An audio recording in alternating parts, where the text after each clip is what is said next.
Good morning, everybody. Good morning. Morning. Good morning. Okay, just a couple of thoughts before we get going. Excuse me. I think we continue to do an excellent job in staying focused.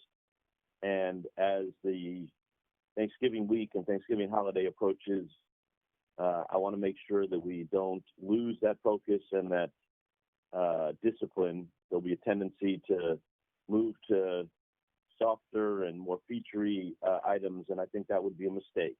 There is so much news going on both the coronavirus side and on the Biden transition and the Trump administration. I want to make sure we are fully focused on all the news. Stay newsy, stay urgent, and most importantly, continue to play error-free ball here. It's really important. Everybody is focused on us, and making sure that we continue not to give them any fodder is really important. Our competition is really confused right now, and so this is an extraordinary time for us as everybody continues to look to us for what is going on. We don't talk often on this call about our audience numbers, but I do think it is worth noting, and I do want to take one moment to let everybody know that CNN has been the number one cable news network in total day demos, which is really the singular marker by which we track our success. Total day demos, CNN has been number one for 12 days in a row. That is the longest winning streak for CNN in cable news in 19 years, since a 43-day streak began on September the 10th, 2001, the day before 9/11. So I think it's really significant that for 12 days in a row, we have been number one, and we haven't seen anything like that in 19 years. The audience is telling us that they trust us. The audience is telling us that we're giving them the news, and the audience is there for us. Let's make sure we continue to deliver for that. With that, I want to begin today with what is going on in COVID, and for that, I want to start with Matthew. Good morning, Jeff. So obviously, the second huge vaccine announcement, which comes against the backdrop of this dire new era of case growth and rising deaths and drastic new restrictions. The breaking news this morning, Moderna announcing its vaccine is almost 95% effective, safe, protects against severe illness, and very importantly, has a longer and more flexible shelf life than Pfizer's at a higher temperature. Neither company has submitted to the FDA yet. Again, the timeline from Fauci this morning, end of December, for the first shots to the highest risk groups. Meanwhile, the U.S. crosses 11 million cases, over 1 million in the last week alone. Yesterday was the highest ever Sunday for case numbers. Will this be the week we see a day with 200,000 cases? We're on pace for 250,000 deaths soon amid this intense fear that death rates will soon catch up with these skyrocketing case and hospitalization numbers. And obviously, much tighter restrictions returning in places like Michigan and other areas. The Scott Atlas comments in an administration blocking the Biden transition from the COVID info it needs. Fauci, very clear on CNN yesterday and again this morning on NBC that is harming the effort. Looking at the regions and the restrictions around the country, governors left to take the lead here, some enacting new, tighter measures, local health care systems risking breaking from the strain. Osterholm yesterday saying a few more weeks of this level of activity, and that will happen. Almost 70,000 Americans hospitalized right now, which is 10,000 more than the worst hospital peak of the spring. Michigan orders all high school and college classes online for 3 weeks starting Wednesday, closes indoor bar and restaurant services, theaters, bowling alleys, and more. Whitmer saying, I'm not going to be bullied into not following reputable scientists in the wake of the Atlas comment. In Illinois, that 30-day Chicago stay-at-home advisory starts today, as does a 10-person limit on social gatherings. We've got Adrian Broadus up in Chicago. South Dakota is just its own brand of horror. Hospitals filling up, a positivity rate over 50%, more than half of tests coming back positive. A state still resisting a mask mandate, obviously hosted these huge events over the summer, never canceled the state fair. William Haseltine telling USA Today the Dakotas are, quote, as bad as it gets anywhere in the world for death rates. In this absolutely remarkable New Day interview with this South Dakota ER nurse who talks about dying patients still in denial of COVID in their final moments. And we've got Lucy Kavanaugh up in Sioux Falls, South Dakota. North Dakota, very late in the game, finally implementing a mask mandate, tighter restrictions in Washington and New Mexico. And then the Texas story. Texas now back to its highest ever level of cases. Peter Hotez in Texas, of course, warning that other regions like the Panhandle and Lubbock are getting hammered and could be the next El Paso type situation. We've got Omar Jimenez in Dallas on the Texas story. On the education story, obviously with numbers like these, schools and parents are confronting big decisions once again. New York City dodged a threatened return to remote learning today. Positivity rate still under 3%, but obviously they're watching day by day. That could change. I mentioned Michigan, and big picture, it really has become a just patchwork of districts around the country, some opening, some closing, some loosening some restrictions and tightening school restrictions, or vice versa. As Osterholm put it yesterday, do you want to keep schools open, or do you want to have bars and restaurants open? We've got Bianca Goladriga on the education front. A little more now on vaccines and developments there and the distribution question. Azar on ABC this morning suggesting that the issue is not finalized as to which are the first groups to get priority vaccinations. He says, is it seniors in nursing homes? Is it first responders and healthcare providers? He says it'll be whatever adds the most value, and that the CDC guidelines will be finalized when all the data is done. Again, stressing this Moderna vaccine, according to its claims, is less sort of daunting in its storage requirements, which could be a game changer for distribution. It can be kept in a freezer typically found in doctors' offices and pharmacies. Of course, we continue to hear from states very worried about distribution, worried about lack of money, lack of staffing, lack of logistical plans ahead of a rollout. Azar suggesting this morning that states' worries are overstated. He says they don't actually touch the vaccine, which is not the impression that states are under. There's a call with governors this afternoon. So clearly all this adds up to some level of confusion, and Sarah Murray is working to sort through that. One other health headline as we continue to talk about the racial disparities. The CDC laying out a fresh look here. Latino people hospitalized at the highest rate, 4.2 times that of whites. Native American and Black people both about 4 times the higher hospitalization rates, thought to be linked to higher rates of workers in essential jobs, often without health care or time off. From the health team, we've got Elizabeth Cohen available through the day, Sanjay starting with the DC shows, and a package that rolled out this morning for how we got here, the bad decision. And we've got the wrap pieces today. Erica Hill for 3, 5, 7, and 9. Nick Watt for 4, 6, 8, and 10. There you go. Thank you very much, Matthew. Does anybody have any thoughts on COVID they want to bring up?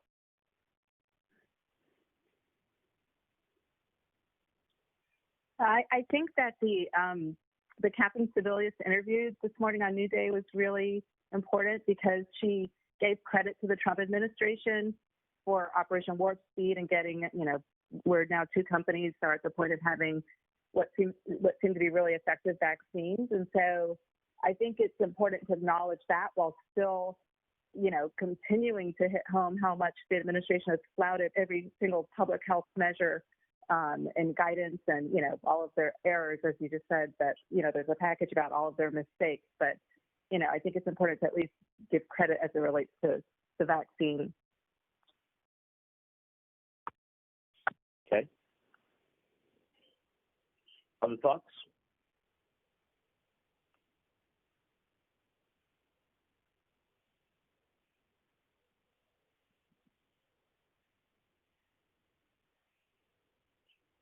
Okay. Look, I just think COVID is really running rampant in a huge way in this country, and we have to be completely focused on it. The other story, of course, is out of Washington, so let's move there, and Virginia. Okay, so with the backdrop of the description that Matthew just had, we have an administration who is not only not helping, but is actively hampering the COVID response. 65 days now until the Biden administration takes over, and there is zero cooperation. The president, for his part, after briefly seeming to suggest yesterday that Biden won, he followed that up quickly with the lies about how he stole the election. And he has then turned back, as he is this morning, to basically claiming he won the election and conceding nothing. Twitter quickly slapped a misinformation label on that. The key problems right now are mostly in the distribution of this vaccine. Ron Klain over the weekend talking about how this is all about the distribution. It's going to hurt the response, the fact that they have not had any cooperation. Aides are saying this morning that it would be private distribution. And Fauci to Jake, and then again this morning elaborating on how this handover is really problematic if it isn't handled correctly. Then there's this Scott Atlas, just amazing tweet last night criticizing Michigan's new restrictions, suggesting people rise up against the measures. Whitmer's response, it took my breath away. So that's COVID. Then in terms of the national security briefing, that is another place that could cost lives. That is, there is no cooperation. We learned this after 9/11. And we have a bunch of Republicans now coming out and saying that the president should move forward on this, but there is no sign that that is happening anytime soon. On the Trump legal issues, they are crumbling by the moment. We had all these states called. Rudy Giuliani has been put in charge of these legal strategies because no one else seems to want to have anything to do with them. The campaign has abandoned its claims in Pennsylvania. On Friday alone, 9 cases in the states were dropped. And then David will talk about Biden, but on the stimulus, there are no signs of negotiations on Capitol Hill, much less a bill, and whether or not the Biden administration gets involved in pushing that still remains to be seen. And the president, for his part, has no events on his schedule today. And that's what I got. Okay, let's move to politics and David before we open it up. Good morning, Jeff. Well, I mean, as Virginia just laid out, the transition story today is one where the administration is still refusing to actually begin a transition. And you heard the incoming chief of staff, Ron Klain, over the weekend make the case that there are workarounds and they can meet with drug companies as they plan to do to discuss this. But you are now hearing more and more that this ascertainment from the GSA needs to happen, and the transition does need to get underway. Klain also went on to say the president's Twitter feed doesn't determine who won this election. The American people did that. But even Alex Azar this morning, he said it would not be appropriate now to talk to the incoming Biden folks because the GSA hasn't formally launched the transition. Obama, part of his book tour, he made clear on 60 Minutes last night the advice that he would give to Trump is to look beyond himself and understand the needs of the country. Of course, there's nothing about that marries up with all we know about President Trump and his behavior to date.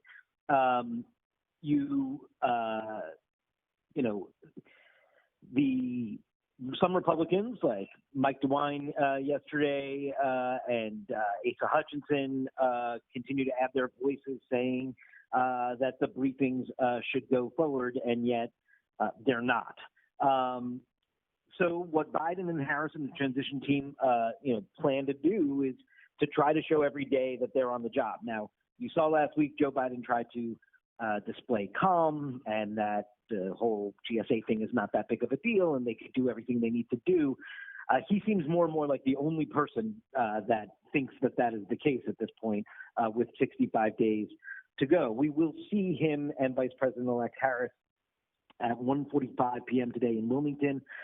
They are going to be getting a briefing on the economy. They're going to be talking about economic recovery, their plan to build back better. And as Virginia mentioned, I have no doubt that the immediate short-term needs on a potential stimulus, even in this lame duck period, will come up as well. Biden may take questions today at that event from the press, and Arlette Saenz is there covering the president-elect. In addition, later this week, other things that they, want to do in the transition. Either it's more staff announcements or more briefings like this, or the meetings with the drug companies, all to show that they can stay on this job and conduct the transition, even though the Trump administration has not formally started one. But again, from every corner now, you're hearing the importance to get the formal transition underway. A couple other notes. You saw Arlette Saenz' story yesterday about the diversity in the Biden-Harris transition team, majority female, 40% people of color. They put out their diversity statistics yesterday, so folks can take a look at that. The former president, Barack Obama, who continues his book tour in advance of the publication date of his book tomorrow, in addition to the 60 Minutes stuff, this morning has an NPR interview, and in The Atlantic, he talks about things from our extraordinarily fragile democracy, as it appears to be, our politics, the current state of media, tech companies. He's just musing aloud in really interesting ways about this moment in our time as he's doing this, and so it's worth folks taking a look at. I think there's a lot of good fodder there to serve as basis for conversations that we may want to have throughout the day. In the Georgia runoff, not a ton of activity today. Raphael Warnock just added some healthcare events. We do see some new ads, and I think we're now up to $70 million already in ad spending and reserved ad time through the end of this year, which is just extraordinary. Kyung La is down there, available to come up live. She's also working on some longer-term pieces down there. And for your 2024 campaign notes, I know it's only been a couple weeks since Election Day, but Larry Hogan, the Republican governor of Maryland, is addressing the future of the Republican Party in a speech this morning. Obviously, he has hinted at his desire to perhaps be a presidential contender, and it is quite clear he comes from a different wing of the party than the dominant life force of the Trump wing of the Republican Party. If you can even call it a wing, it is the Trump Party. So Larry Hogan trying to sort of frame where somebody like him can fit into this Trump-era Republican Party or post-Trump-era Republican Party. And we will hear from him on that this morning. And I think that's where we start. Okay, let me open it up for thoughts on politics, White House, Trump, Biden transition.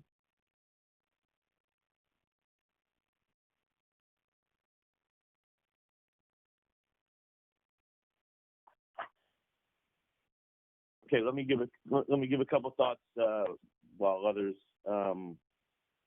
consider if they want to say anything. In no order here, to David's point, I do think the Obama comments throughout his interviews, whether they're CBS Sunday Morning, 60 Minutes, The Atlantic today, are all really interesting, and we should continue to look at them more on the bigger picture about society. I do think that Obama is always of great interest to our audience. Biden and Harris are going to speak this afternoon, as was noted. I do think that we should continue. Let's see if he takes questions. He took 5 last week. We should continue to advocate for much more visibility and press availability. We've asked where Donald Trump is. Joe Biden should be taking questions too. We should be pushing that. Drew Griffin did a piece this morning on Rudy Giuliani and his role in all of this, which is frankly just career-ending. And I would advocate that piece should run more, and we should discuss the terrible role of Rudy Giuliani.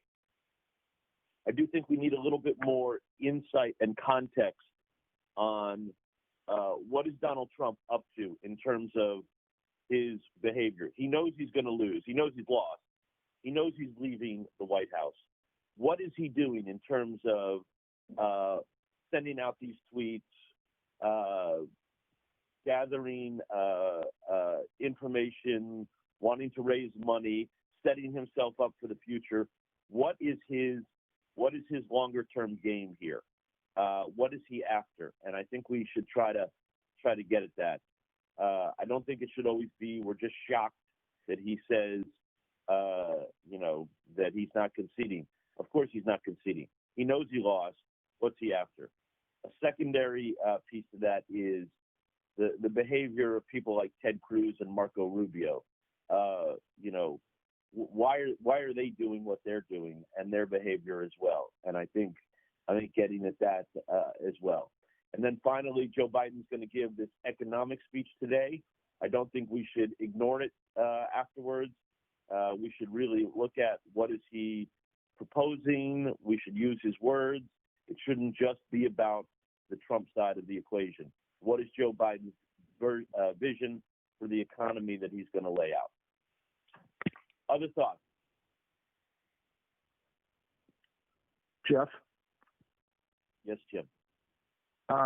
As quickly as Kathleen Sedillious gave them some credit this morning for instituting warp speed, she went off really hard on the Republican Senate leadership, which you just brought up. It's just good sound to use if anyone's having that conversation.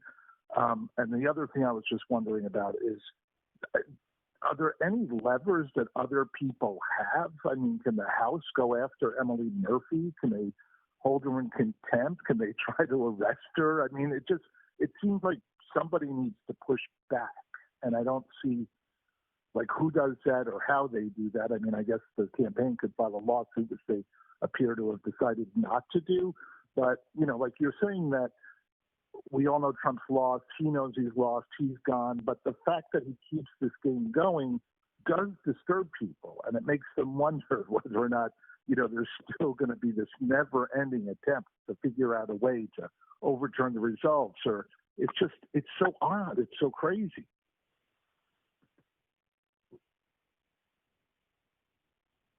Yep, I agree. Other thoughts?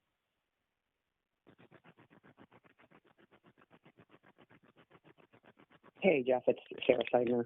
I just wanted to quickly, you're talking about Donald Trump and why is he doing this, and I think money, if we looked at the amount of money people are donating still, out at the march, a lot of people, I just asked them questions, and there were quite a few people who were donating money to try to stop this deal, and I think a lot of this, underneath all this, there is a huge money aspect. It would be really great to get at just how much he has gathered. Yeah, well, look, I don't know that we'll be able to get that exact number, but I think that is one of the driving reasons here, and I completely agree with you. I guess my point is, even if we can't get at the exact number, we need to get at that point. Yeah. Other thoughts?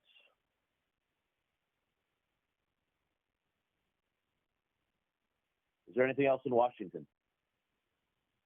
I just want to mention this Chad Wolf story about how there's a new effort to get him confirmed. Priscilla wrote that on Friday. It's now clear why. Over the weekend, a federal judge saying that Wolf was not legally serving when he ordered the limiting renewals for DACA, so that those rules are invalid. And that's what it is. Okay. Domestic, anything else? Just very quickly, SpaceX, another key moment tonight in this sort of new era of commercial space flight, the Resilience docking with the space station at 11, Rachel Crane at Kennedy Space Center. And then just a story we're working on out of Louisiana, mystery, lots of questions about police response surrounding the death of a black 15-year-old. Kawan Charles went missing, was found dead in a sugarcane field days and days later. Police at first didn't search, didn't issue an Amber Alert, didn't seem to take it seriously. And we're working on that to be up on digital today. And that's it. Okay, international. So just starting off with COVID, obviously we're very much focused on the vaccine news, but we've got a really strong piece that Matthew Chance has done out of Russia, looking at the real numbers there. Clearly there hasn't been a lot of truth coming out of the government there, and the death toll could be as high as 130,000. We've got access to a hospital, which is a hospital that the government wanted us to see, but we also got separate video showing the reality of overcrowded hospitals elsewhere. So that's a really good piece that's coming out for the lead today. We're also looking at the situation across Europe. Merkel is due to announce some tougher restrictions later today. It could go on for 5 to 6 months. Austria goes into a second lockdown. We've got Mexico passing the million mark. Matt Rivers is on that. Fred Pleitgen is on the Europe angles. And Max Foster is looking at Boris Johnson, who's back in isolation after he was exposed to an MP with COVID. On the election, we're just tracking Pompeo's trip to Europe and the Middle East. He visits France today and meets with Macron. Melissa Bell is on that story, just looking at how world leaders will react to him on this trip. And then a few other stories. Belarus is back in the news again. 1,000 protesters were detained on Sunday. This is the highest number of protesters detained in a single day since this whole crisis began. It came after an anti-government protester was beaten to death by security forces. Fred Pleitgen is on that. We're keeping track of Hurricane Iota. Weather is on that, and Patrick Ottman is also going to package that later today. And also Quest is going on a United flight today, where everyone has to take a rapid test before they go, just to kind of effort for the airline industry to get things going there. He's live at Newark and packages later. Okay. Thank you. Business. Jeff, good morning. U.S. stocks poised to hit an all-time high following the Moderna news. The Dow could open at 30,000 points, crossing the milestone for the first time in history. Right now, we're up about 420 points. And of course, if we hit that milestone, await a Trump tweet. We know the president tends to measure the economy by means of the stock market. So we have Christine Romans available on that this morning, and we have Alison Kosik at the New York Stock Exchange. And of course, as David and Virginia laid out, monitoring Biden's remarks on the economy later today. We'll be all over the details and the vision moving forward. It's going to be a tough one for Biden, as we know. He's already going to be hamstrung by the transition process, likely face a GOP Senate. COVID-19 continues to rage out of control. And of course, there is the potential to oversee a sharp economic bounce back, but that all depends on stimulus. And with no stimulus in sight, the economic picture in America at the moment is quite dire. Small businesses closing at an astonishing rate, 10 million Americans unemployed, and an estimated 11 to 13 million renters will face risk eviction. We sent that out this morning. Christine Romans also up and available on that. And of course, as Mira mentioned, we are following the airline industry as well. Airlines desperate to do anything to portray safety as their bottom line disappear. United making this announcement this morning that it will have a daily flight from Newark to London, and every passenger will need to take a free COVID-19 rapid test. Quest all over that. And finally, in misinformation, we continue to track Rebecca Mercer. This is the prominent conservative donor who announced that she's now helping bankroll Parler. That is the rapidly growing but controversial conservative social media platforms that everyone is flocking to. And of course, it's the home of large amounts of misinformation. CNN Business and the media team up and available on all of those threads this morning. And that is where we start. Okay. Does anybody else have any thoughts? Hey, Jeff, it's Cynthia. I just want to bring up a story that perhaps we can weave in some point today. I just think it's important. While all of this has been going on in Peru, we've been dealing with the musical chairs of the presidency. So while Trump was being taken out of the election, so was President Vizcarra. He was replaced by President Merino, and they woke up today without a president. So the crowds have thronged into the city of Lima, and now they woke up without a president again. So within the span of a week, democracy has shown itself to be a disaster because of the fact that they don't trust their elections, and they have exactly been seeing what happens when people can't count on the trust of their democratic processes. And so it is important because there are almost 700,000 Peruvians living in the United States. I just wanted to mention it because it might be an interesting story to weave into what happens when people stop trusting the democratic institutions.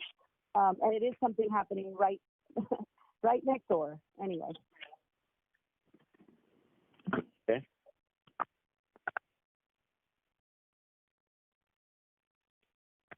Anyone else? Hi, Jeff. This is Chandrika. This morning on New Day, we had on a nurse from South Dakota who spoke about how many of her patients, even when they were dying of COVID, they refused to believe they had the virus, and some even said maybe they had lung cancer. It kind of shows the intersection of politics and the pandemic.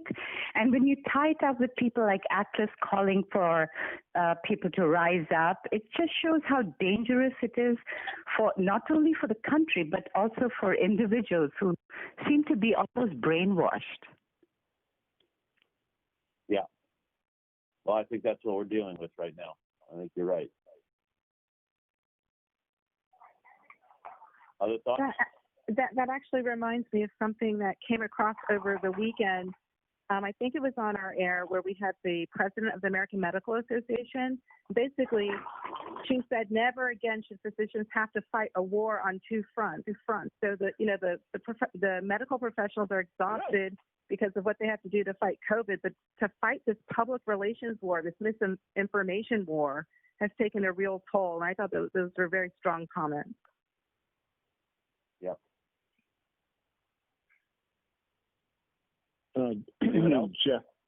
Jeff, regarding Operation Warp Speed, now we have two. I don't know the answer, but I think it's important for us to demystify whether the administration deserves credit or not regarding what's just happened.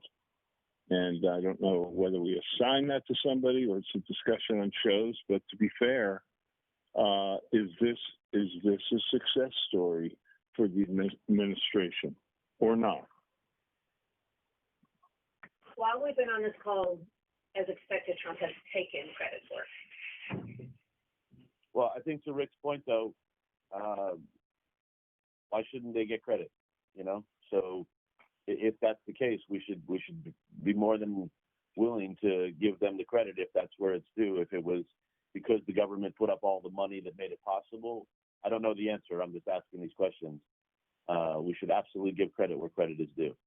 And that's what I was trying to say earlier. And the point is, you can give credit and still talk about how basically the administration made an intentional decision to sacrifice what could be 400,000 lives because they, refused to abide by public health measures and that, and all the other mistakes they made. I mean, we should give credit and then tell the rest of the story. Yep. I also want to point out and make sure that we're continuing to note that in the popular vote in the presidential election, the margin is now 5.5 million votes, and there's still quite a bit more to come in. So let's make sure we also note that.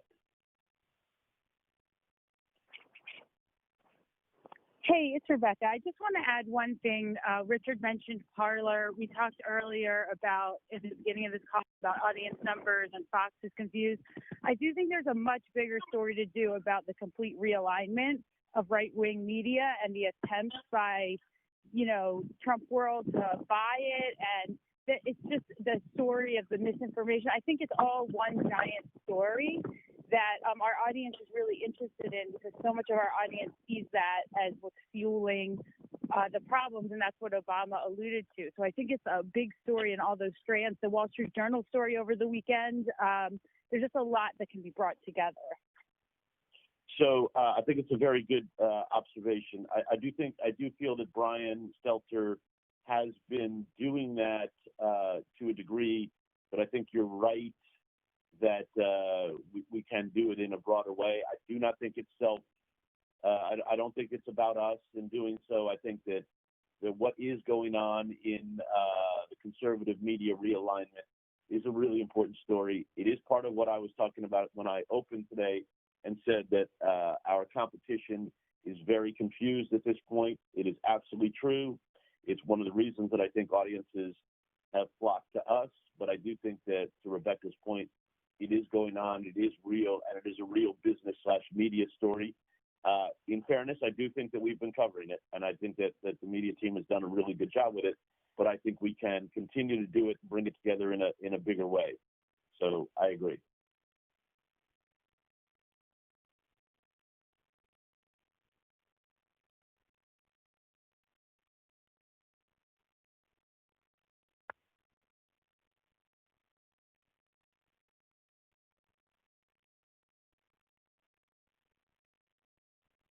Anyone else? Okay, let's move to digital, please. Hey, good morning. We had 39 million uniques on Friday, super strong Friday. Saturday and Sunday were each at around 31 million, so a strong weekend. The number one piece of content, just standalone story over the weekend was this awesome story from Orton, Bennett, and Scannell. Jared and Ivanka are poised to return to a Manhattan social scene that no longer welcomes them. That still has legs for today. The Investigates piece on Roger Stone being behind a massive misinformation effort also did really well. And then last night, our SpaceX DLE got more than, it passed 80,000 concurrents. So, anything over 10,000 is good, and that's a Sunday night, so that's awesome. The top videos over the last 24 hours, the big runaway was Tapper breaking down Trump's legal cases / attempts. That got a huge audience on the app. And then the SpaceX launch with the moment after liftoff being described as 8.5 minutes of terror. This morning, it's Clinton at number one with about 17,000 concurrents on Trump's failure to work with Biden is becoming more urgent and problematic as COVID spreads. Then it's the Moderna vaccine with that 94.5.5% percentage number. That's 11,000 concurrents. We've got all the logical sidebars like the stocks poised for new records on that news, updates to our coronavirus Q&A, focusing on, one of the big questions here is the distribution. How will that roll out? Who will get it? All of that. So we're just going to stay tight. There's a lot of conversation on social we are seeing that is probably the big question and topic of conversation across all of our flagship accounts this morning around the vaccine and who's going to get it and when. The coronavirus DLE is also in the top 5 this morning. Scott Atlas urging Michigan to rise up against new COVID numbers. And then Fox News has never seen competition like Newsmax. So Jeff, to your and Rebecca's point, we are on that, and there's a lot of audience interest, so we will stay on that. A handful of things up and coming that are super strong. Here are 7 Trump healthcare measures that Biden will likely overturn. That's Tammy Luby and co. We do have the fact check coming on Trump's bonkers weekend of false tweets from Daniel Dale. We are staying on the huge wave of evictions that is very possible in January when that CDC order is set to expire. Plus, remember, no stimulus.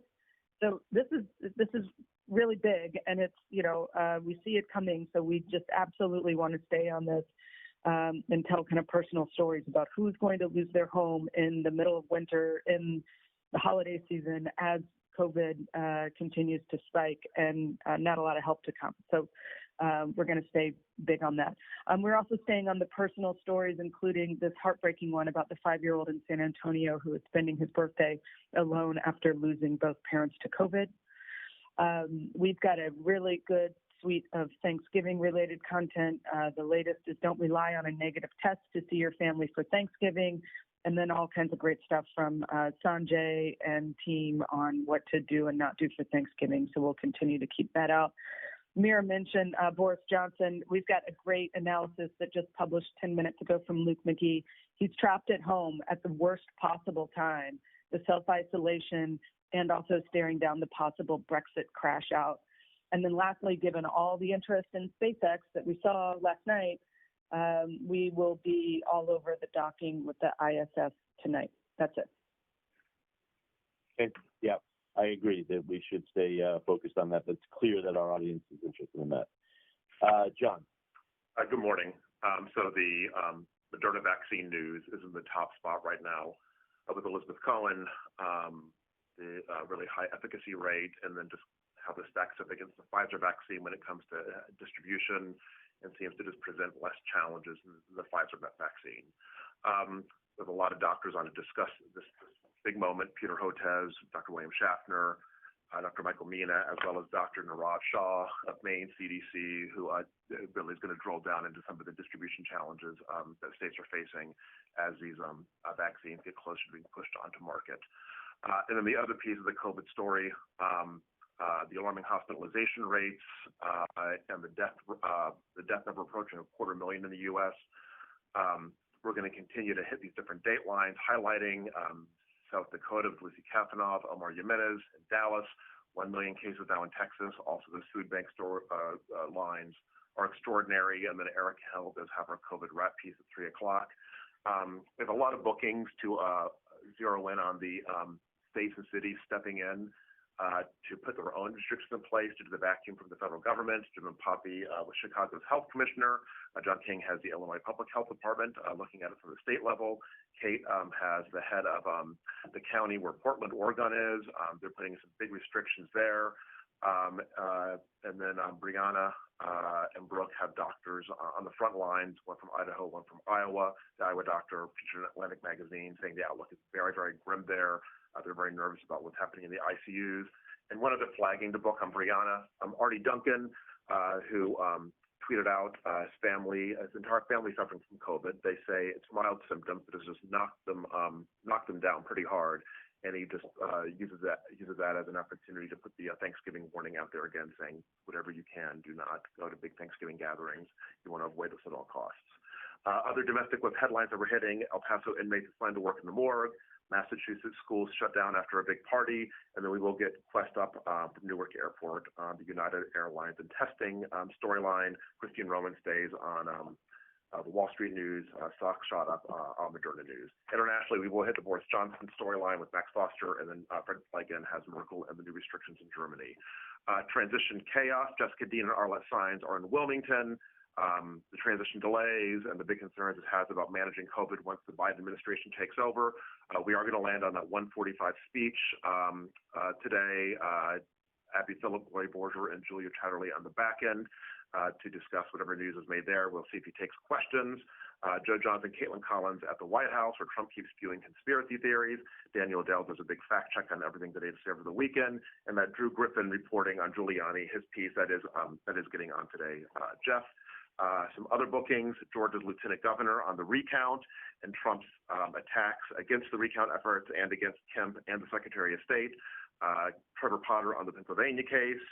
And finally, Tim Naftali and other political voices on everything Obama's had to say the past 24 hours to both CBS News and Atlantic Magazine.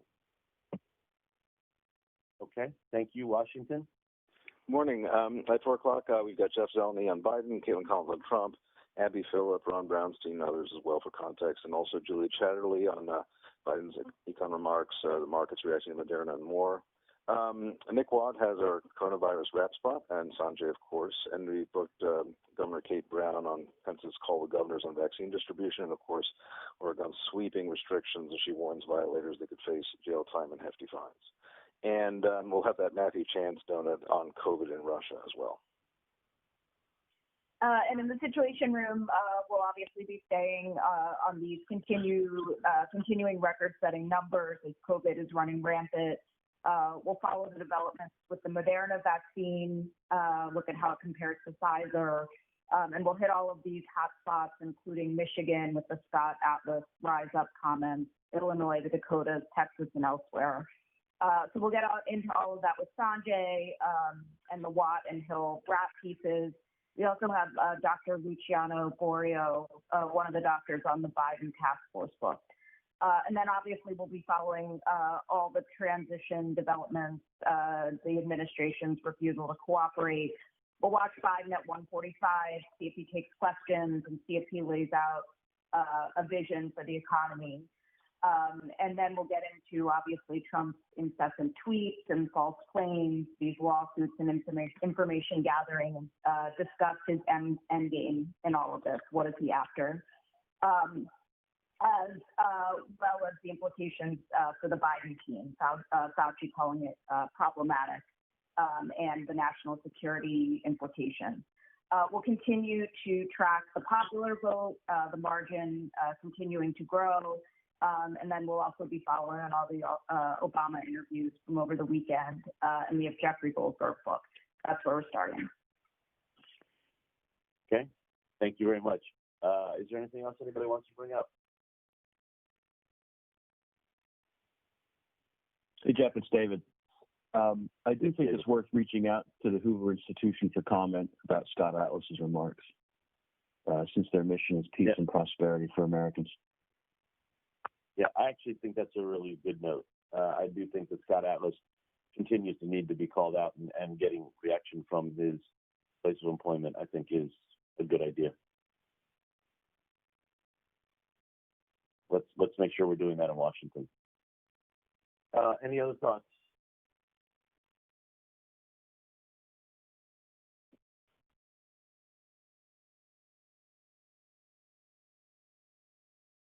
Anybody else?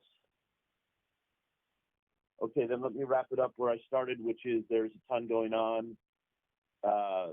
The audience is coming to us in television and in digital. Let's make sure we continue to provide them the news. Let's stay focused, newsy, urgent. There are several main stories. Let's stay on them, and let's continue to make sure that we get it right, play error-free ball, and deliver for our audiences. Have a good day, everybody. Thank you.